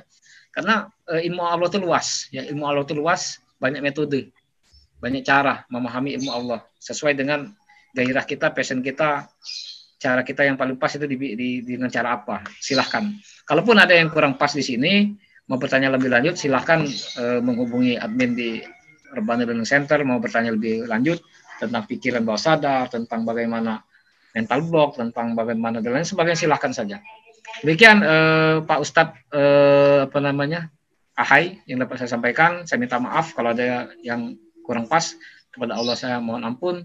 Assalamualaikum warahmatullahi wabarakatuh. Saya kembalikan kepada host.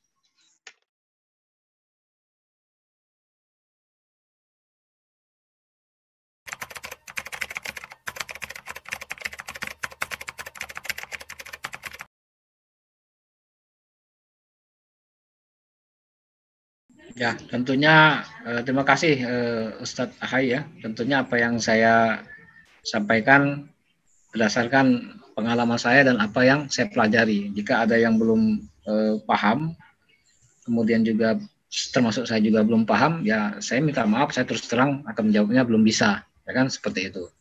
Termasuk juga misalnya pertanyaan dari Bapak Salahuddin ya, in Gaza Palestina, bagaimana cara membaca atau memahami yang menggunakan angka.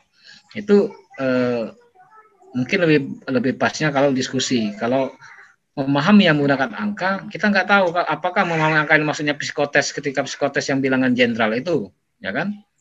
Angka semua itu kan nggak perlu dipahami lagi, langsung dituliskan aja perintahnya seperti apa. Apakah buku ini maksudnya buku yang eksak, kimia, fisika yang semuanya banyak rumus, apakah seperti itu? Nah, perlu juga kita detilkan supaya nggak salah penafsiran.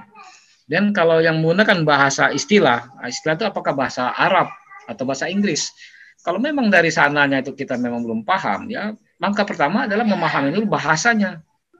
Kita mau bikin mind map misalnya bahasa Inggris atau bahasa Arab, tapi kita nggak tahu, nggak bisa kita menggunakan membaca cepat, karena kita nggak tahu apa yang dituju itu, kita belum memahami artinya. Jadi kalau ini konteksnya kita sudah memahami, kita sudah tahu buku ini bercerita tentang apa. Ya kan? Kalau angka tadi, dan juga tidak semua buku yang harus misalnya langsung bab 5. Kalau memang dia membutuhkan bab 2 juga kita buka. Intinya di sini adalah kebebasan untuk mendobrak gaya lama, bahwa harus mulai dari halaman 1, bahwa harus memulai dari kiri ke kanan. Ya kan, seperti itu. Demikian yang bisa saya jawab Pak Ahai.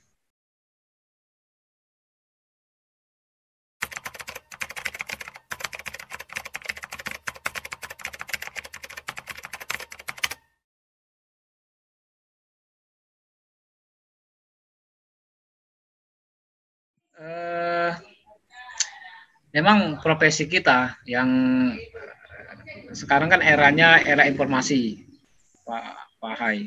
Era informasi ini artinya sekolah tidak lagi menjadi pusat informasi yang formal, yang dominan terhadap keilmuan kita. Bahkan sekarang ini orang yang tidak mengikuti sekolah formal pun tetapi dia lebih memilih mengikuti banyak workshop, seminar, dan dia senang membaca, kemampuan intelektualnya bahkan melebihi seorang yang benar-benar bersekolah di sekolah formal, profesi yang formal seperti itu. Kenapa? Karena arus informasi ini sekarang bebas memilih, cepat, banyak, media sosial bisa menjadi tempat belajar, buku-buku bebas ditulis, tidak ada batasan lagi semua. Nah, tapi tentunya sebagai seorang pendidik, pengajar, kita ada etika di situ kan, etika kita entah sebagai apa, etika itulah yang membatasi kita dalam menulis. Misal banyak nih dalam dunia medis, terutama dalam dunia medis ya, ada pro dan kontra tentang mengkonsumsi suatu metode pola hidup dengan rendah karbohidrat. Nah, sedangkan bagi sebagian tenaga medis, diet rendah karbohidrat itu adalah sesuatu yang bertentangan dengan ilmu medis kedokteran yang mereka pelajari bertahun-tahun di sekolah resmi. Sehingga kalau mereka membuat suatu tulisan yang menyatakan bahwa banyak contoh di lapangan orang yang melakukan diet karbohidrat itu berhasil, mereka nggak bisa menulis itu karena ilmu yang mereka dapatkan di kampus menyatakan yang mereka dapatkan berbeda, dan mereka kalau menulis itu bertentangan dengan profesi dia. Ada etika di situ. Selain dari kampusnya ada etika profesi, ada ikatan di situ, ada asosiasi, ada regulasi, ada ketentuan pasal 1, pasal 2, pasal 3. Sehingga kalau bicara secara resmi di tulisan, mereka akan mengatakan tidak bisa, mereka tetap dengan gaya yang mereka dapatkan di kampus. Tapi kalau kita ajak ngobrol face to face dengan cara pendekatan personal to personal, mereka bisa nerima loh, dan banyak yang seperti itu, yang dalam tanda kutip murtad dari keilmuannya.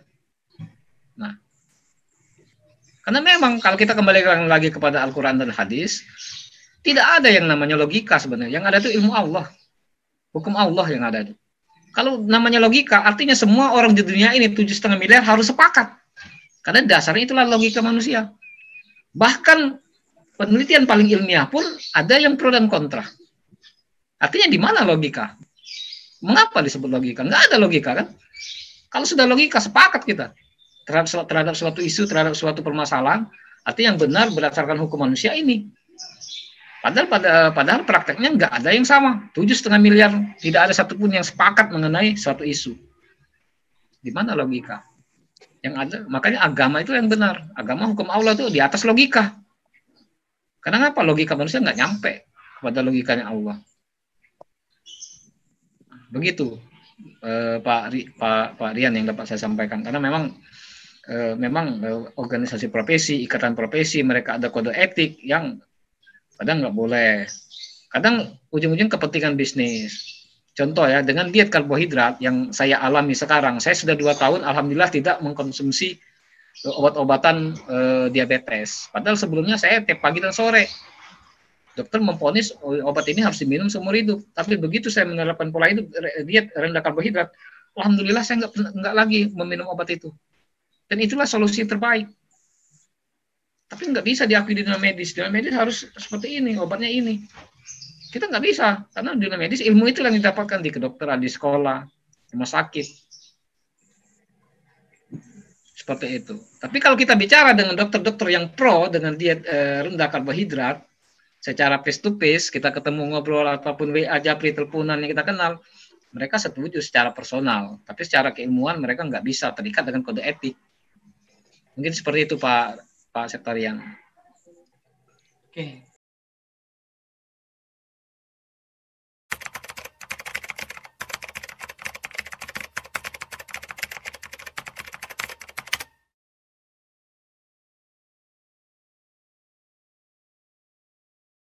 Tantangan terbesar dunia pendidikan kita adanya perbedaan tipe atau strategi belajar anak-anak terhadap cara mereka belajar tadi. Ada visual, kinestetik, auditori. Kemudian juga kan nggak mungkin diakomodir semua kan dalam satu kelas. Kalau apalagi kinestetik itu kan praktek, simulasi. Sedangkan ada yang lebih silent, misalnya yang lebih auditori, dia fokus mendengarkan. Ya ini juga dikupas dalam buku yang pernah saya baca ya tentang tantangan dunia pendidikan di kita, bagaimana menyesuaikan dengan strategi belajar. Ya, salah satu opsi dalam buku itu disampaikan, saya lupa pengarangnya, adalah dari awal diketahui dulu anak ini tipenya apa, kinestetik, auditory, atau visual, sehingga per kelasnya itu sebenarnya berdasarkan dengan 3 metode dengan kesamaan indera yang dominan. Misalnya kelas ini kelas visual semua, tapi kan repot ya mencari itu semua. Yang misalnya kelas 1 ini sekolah ini, yang ini misalnya kelas 1 ini ada 3 kelas, ini kelas khusus visual, ini kelas khusus auditory, ini kelas khusus kinestetik. Kan nggak semudah itu penerapannya. Kenapa? Karena siapa tahu yang kinestetik nggak dominan. Siapa tahu yang ternyata yang paling banyak porsinya adalah yang auditory, atau siapa tahu yang paling banyak adalah visual, atau yang paling banyak kinestetik, yang visual sedikit. Kan nggak semua saling. Yang paling benar adalah mengakomodir, ya, mengakomodir aja, mengakomodir ada tipe itu di dalam proses pengajaran. Kan nggak harus anak itu lari-lari kinestetik. Kinestetik itu nggak harus mereka lari-lari. Kalau memang misalnya, apalagi kalau sudah SMP SMA kan nggak mungkin lari-lari. Nah, SMP SMA itu cara untuk mengakomodirnya, libatkan. Kalau yang kinestetik, libatkan mereka, simulasikan. Nih si Budi, nih coba kamu yang duduk belakang nih, coba kamu peragakan tuh yang soal nomor 2 itu. Coba gimana menurut kamu tuh? Coba pandangan kamu sendiri tuh. Menurut kamu seperti apa? Nah, apa yang kamu lakukan misalnya terkait konteksnya itu kan? Itu kan kinestetik. Kalau ada yang kedua, kalau sekarang kan kalau sekolah-sekolah nggak tahu apakah semua sekolah menggunakan sistem pakai Infocus semua ya. Kalau sudah menggunakan Infocus kan tambah gampang. Makin gampang kan, solusinya tinggal ada di materi. Materinya kalau yang visual banyakin gambar. Kalau yang auditory sedikit diselahi dengan cerita visualnya, mengakomodir. Kalau kinestetik libatkan. Seperti itu. Ya, misalnya nggak bisa 100%, minimal bisa menyesuaikan. Daripada yang selama ini yang tidak sama sekali mengakomodir. Kita harus akui dong, tenaga pendidik kita ada yang masuk kelas, buka halaman sekian. Duduk, kita disuruh membaca. Yang belakang, yang kinestetik atau yang visual, tidak diakomodir sama sekali. Kan parah jadinya. Tapi kalau memang kita walaupun dominannya auditory, tapi sedikitnya kinestetik kita akomodir walaupun nggak sampai 100%, anggaplah 40%, 50%, kan bisa mengembangkan sendiri mereka ketika belajar di rumah, di luar kan, seperti itu. Mereka dapat sesuatu. Dan sebenarnya bukan berarti mereka ini bodoh jadi bodoh seumur hidup loh. Mereka ini ketika dia keluar dari sekolah yang tadi nilainya kecil, di luar dari sekolah mereka menemukan kembali passionnya, cara belajar yang efektif. Misal seorang kinestetik, begitu dia keluar di luar sekolah, tadi nilai raportnya dianggap kecil semua. Ketika dia keluar dari sekolah, entah dia nggak melanjutkan ke pendidikan yang lebih tinggi, atau dia sambil kuliah, dia menemukan passion dia dan gaya belajar yang cocok, dia akan menemukan bahwa cara dia yang belajar yang efektif adalah mencontoh, mensimulasi dalam kehidupan nyata. Orang-orang yang dia temui, misalnya dia pengen jadi pengusaha, dia ketemu langsung dengan si A, si B, belajar simulasi, praktek. Nah, itu kan kinestetik. Dia menemukan passionnya. Tiba-tiba tanpa dia sadari, dia gairahnya dapat, dia menjadi sukses. Nah, kemudian ada lagi yang orang masih karena monoton menemukan metode belajar yang nggak pas, dia masih mengikuti cara strategi belajar yang berbeda. Sehingga ketika di sekolah nilainya bagus, ketika dia kuliah nilainya ngedrop. Nah, itu dibuktikan dari kehidupan nyata. Kehidupan nyata kan banyak nih, kalau Rooney atau di WA Group atau di Facebook kita lihat, wah ini teman kita yang dulu biasa-biasa saja kok sekarang kok keren sekali misalnya. Dan pun sebaliknya seperti itu. Artinya apa? Mereka secara tidak sadar, mereka sudah mempraktikkan ilmu mencari strategi belajar yang cocok dengan yang mereka inginkan. Dan buku-buku yang baca kilat segala macam itu kan hanya metodologi, hanya memetodekan, bukan penemuan. Buku-buku pengembangan diri itu bukan penemuan sebenarnya, tapi memetodekan, mendokumentasikan, merangkaikan supaya utuh. Itu kan ilmu yang sudah dipraktekkan terdahulu. Kan selalu bahasa ilmu pengembangan diri kan, contoh misalnya Soichiro Honda, orang yang berapa kali bangkit dari keterpurukan. Apakah Soichiro Honda belajar buku pengembangan diri? Kan enggak. Justru buku pengembangan diri itu merangkum kisah-kisah orang-orang sukses itu, Sehingga dijadikan suatu metode bahwa kalau mau sukses seperti ini. Buku Napoleon Hill, Think and Grow Rich ini bukan buku yang ditulis Napoleon Hill sebagai metode, enggak. Tapi dia diminta oleh Andrew Carnegie, yaitu Taipan baja Amerika yang saat itu menguasai 90% pasar baja di Amerika. Itu dia disuruh menulis kisah orang sukses untuk dipelajari metode orang sukses. Jadi dia mewawancarai beberapa tokoh sukses dunia, menyimpulkan untuk dibuat metode, sehingga metode menurut Napoleon Hill setelah dia mewawancarai puluhan orang sukses di Amerika, dia menemukan bahwa yang dilakukan oleh orang sukses itu adalah 13 cara yang ini, 13 metode ini. Nah, itu artinya kan memetodekan, bukan penemuan. Nah, kita yang orang-orang di hidup yang zaman sekarang lebih enak karena kita sudah dapatkan ilmu itu, nggak perlu lagi kita belajar dari pengalaman hidup kita.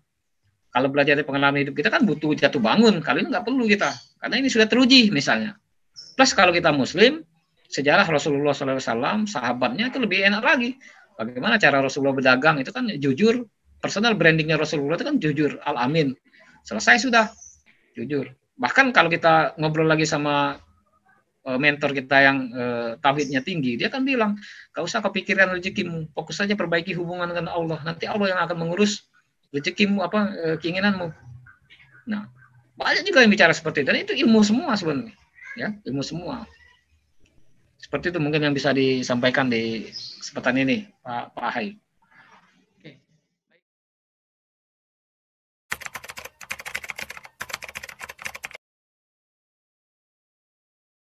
Ya, kalau itu kita menggunakan gini ya, Bu Nurela, terima kasih. Jadi kalau kita banyak nonton dikirimin, dibombardir di Facebook itu iklan-iklan main programming, memprogram ulang pikiran bawah sadar. Sebenarnya ilmunya sama, ilmu hipnosis dipakai. Cuma bahasa hipnosis ini orang takut duluan. Hipnosis itu kan sebenarnya ilmu bagaimana mengolah kata, kalimat, sugesti supaya menjalani adanya perubahan terhadap diri kita. Tapi karena yang ditonton, daftar pustaka yang dimasukkan di otak kita, referensi yang dimasukkan di otak kita tentang hipnosis adalah Uya Kuya, adalah Tommy Raphael, dua orang itu contoh hipnosis, selesai sudah. Padahal itu kan kita harus tahu namanya syutingan. Kita aja mau dibayar supaya nyeritain aib kita. Kenapa dibayar? Jadi seolah-olah nurut benar. Aslinya hipnosis nggak seperti itu. Ada orang yang gampang, ada yang susah. Kan kalau di TV nggak bisa seperti itu.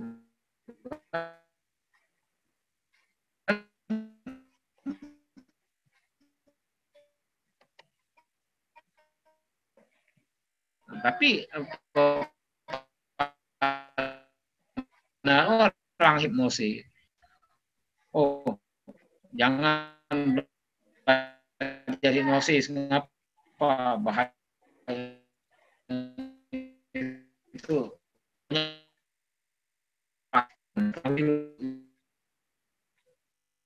Itu bagai ilmu kedokteran,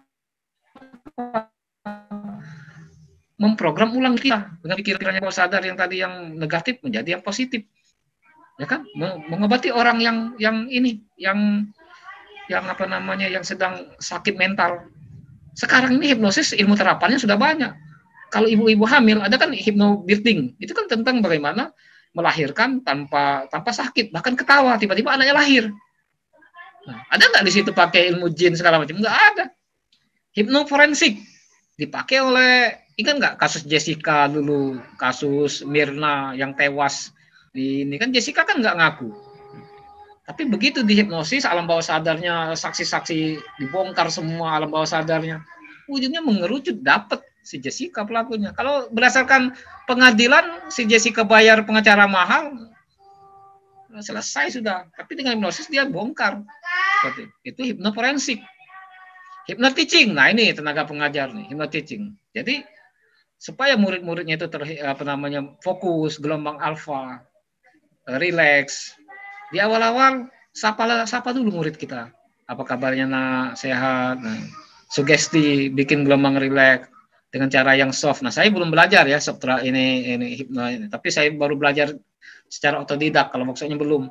Tapi di situ keren sekali bahwa murid itu di hipnosis pikirannya, bagaimana dia fokus, rileks dengan bahasa mulai saat ini dan seterusnya, sama gurunya ya. Jadi gurunya ini ternyata seorang ahli hipnosis. Inilah hebatnya kalau guru bisa ilmu hipnosis. Jadi dia ngomong sama muridnya, murid yang 40 orang dalam kelas ini. Mulai saat ini dan seterusnya, saya adalah seorang siswa yang cerdas. Saya dapat mempelajari pelajaran hari ini dengan cepat, paham, dan dapat mempraktekannya, bla bla bla bahasanya. Kemudian dalam hitungan ketiga, saya sadar. Setelah itu suasana di kelas rileks, baru gurunya belajar. Tapi muridnya udah fokus duluan. Itu namanya kalau di ilmu terapannya hipnosis itu hypno-teaching, ya kan? Dan metafisika itu lain lagi, tentang mencari barang yang hilang. Semuanya ilmiah semua, nggak ada pakai jin. Semuanya ini ilmu pikiran aja semua. Keren ilmu hipnosis itu. Saya juga baru belajar, tapi baru level 1 ya. Saya banyak belajar walaupun melebihi level 1, karena seperti pertanyaan dari Pak Septarian tadi, saya senang belajar otodidaknya. Jadi sebenarnya belajar hipnosis yang ikut workshop itu hanya untuk melegalisasi sertifikat. Karena walaupun buku saya itu 5 rak tentang hipnosis, saya banyak praktek, tapi kalau nggak ada sertifikat yang sah, nggak ada pengakuan. Jadi sebenarnya workshop itu hanya untuk melegalkan saya. Sebenarnya saya sudah tertarik. Pun demikian dengan buku NLP, buku R.H. Wiwoho, bukunya Anthony Robbins, maupun ikut pelatihan dan nonton YouTube yang lain, banyak yang kita lakukan seperti itu. Jadi kalau misalnya mengupgrade diri sendiri, itu namanya self-hipnosis, menghipnosis diri sendiri. Pertama, kita ini kan kebiasaan negatif itu kita nggak sadari. Misalnya kalau diajak teman mau misalnya mempelajari sesuatu yang baru, kita takut. Kemudian kita blok mental, kita jatuh. Kemudian gini ya, saya ngikuti workshop hipnosis ini, saya tuh nginjak beling yang ternyata kalau kita fokus ke tujuan, tanpa fokus ke belingnya, fokus ke tujuan, kaki kita melangkah tuh nggak luka. Itu nggak ada jin lagi di situ. Kita selama ini jin. Kalau mau nginjak beling harus kuda lumping, harus ke Banten lah, debus, nggak ada. Seperti kita fokus pikiran kita ke tujuan, beling yang di bawah kita injak itu kaki kita telanjang, yang itu tenang aja. Nah, jadi cara memprogramnya itu pertama ya, ini secara singkat, kalau mau secara ininya bisa nggak selesai di sini. Pertama gelombang alfa, kedua rileks badan kita, ketiga mulai bisikan, mulai saat ini dan seterusnya. Apa sih yang mau kita ini? Setiap contohnya gini, kalau saya itu tentang ini ya, tentang cita-cita saya ini kan mau menjadi seorang motivator. Ketakutan terbesar saya adalah berbicara di depan umum.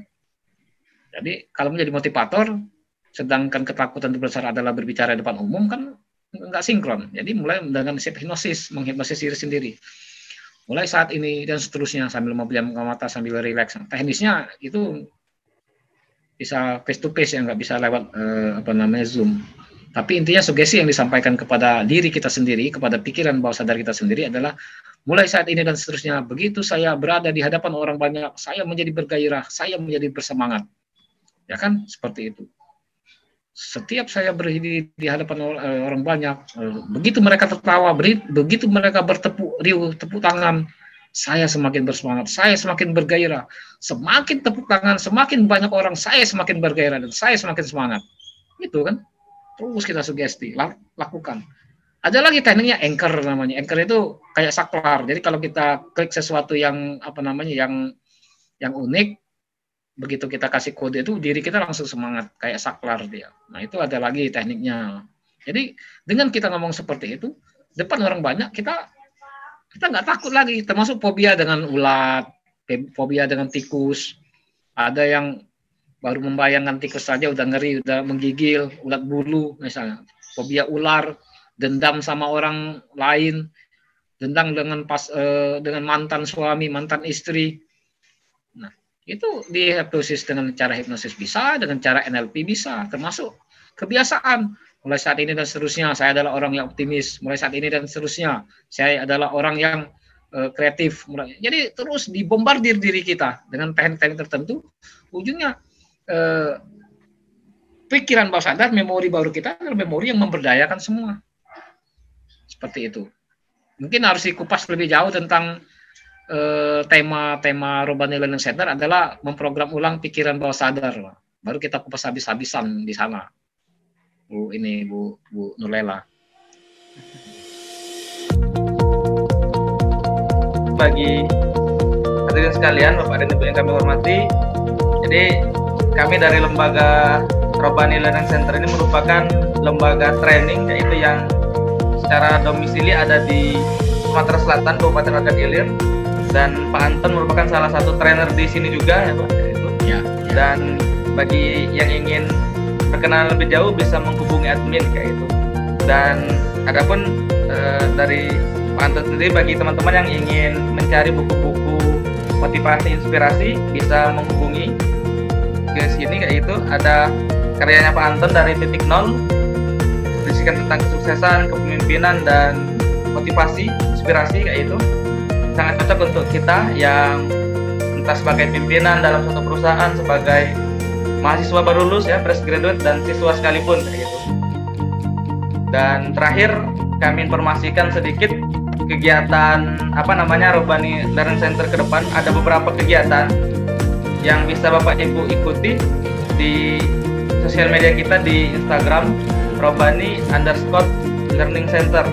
Nah, untuk ke depan kurang lebih ada 3 kegiatan yang akan dilaksanakan setelah webinar Kiat Belajar pada hari ini. Pekan depan insya Allah kita akan webinar tentang tips and trick mengajar anak membaca. Mengajar anak membaca pada hari Sabtu 5 September. Kemudian 13 sampai 16 September juga akan ada workshop YouTuber kayak gitu. Modal HP dibayar dolar. Bagaimana kita belajar membuat konten kreatif di YouTube sehingga kemudian bisa menjadi income kita kayak gitu.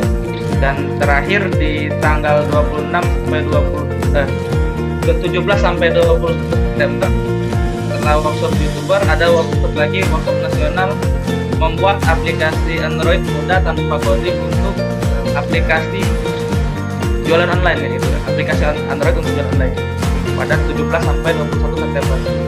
Barangkali itu informasi yang bisa kami sampaikan. Untuk lebih lanjutnya bisa mengunjungi ke sosial media Robani Learning Center ataupun ke admin Robani Learning Center.